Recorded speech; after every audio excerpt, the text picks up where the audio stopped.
การหวนขึ้นบ้านมันบ่แม่นความล้มเหลวบ่แม่นคนสิ้นไล่ไม่ตอกสำหรับบางคนมันคือการกลับคืนสู่วิถีถิ่นฐานที่เชื่อว่ามันเป็นสายทางเลี่ยงปากเลี่ยงท้องจนฮอดมื้อตายบ่รวยก็สร้างไผสิว่าต่ำต้อยตกต่ำก็ตามเขา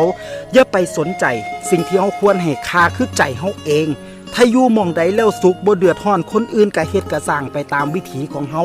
บ่จำเป็นต้องเป้าประกาศบอกว่าเฮากำลังเฮ็ดหยังอยู่เพราะถ้ามื้อนึงเฮาสำเร็จเดี๋ยวคนเขาก็สิมาถามเฮาเองปล่อยให้เจ้าของได้เฮ็ดได้สร้างไปตามห้อยเก่าหรือสิเอาห้อยเก่าผสมห้อยใหม่ยุคสมัยบอกเขาให้ตามห้อยเก่าได้แต่อย่าลืมเงยหน้าเบิ่งโลกน้ำว่าหมู่เขาไปฮอดไสแล้วอยากเป็นไทบ้านที่มีคุณค่าก็แค่ขยันเท่ากับบ่อดตายอย่าเป็นคนมีแต่คำเว้าแต่บ่เฮ็ดอีหยังเลยเว้าแน่เฮ็ดแน่ก็อาจดีกว่าในเมื่อย่างน้ำห้อยไม่แล้วยังบ่ไปฮอดใสหลายชีวิตกันเลยอ่านอวยกับใจมาพึ่งพาห้อยเก่าที่เฮาเฮ็ดวิถีท้องถิ่นพาอยู่รอดปลอดภัยในถิ่นฐานบ้านเกิดผ่านยุคผ่านสมัยบ่ร่ำรวยหรูหราบ่โก้หรูไฮโซ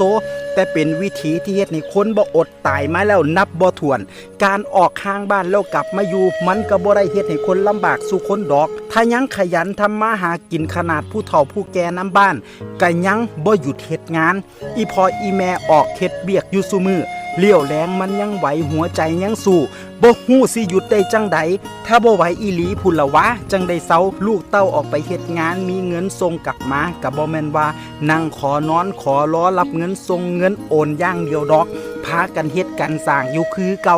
แต่ให้บืนสู่ชีวิตทางบ้านคือจังเก่าบ่ได้แล้วพอต่างคนต่างออกไปเผชิญชะตากรรมเบิ่งแล้วมันยังหวยหายังผูกพันก็เลยได้อ่านอวยหันเหคืนเมื่อบ้านตั้งแต่มื้อนั้น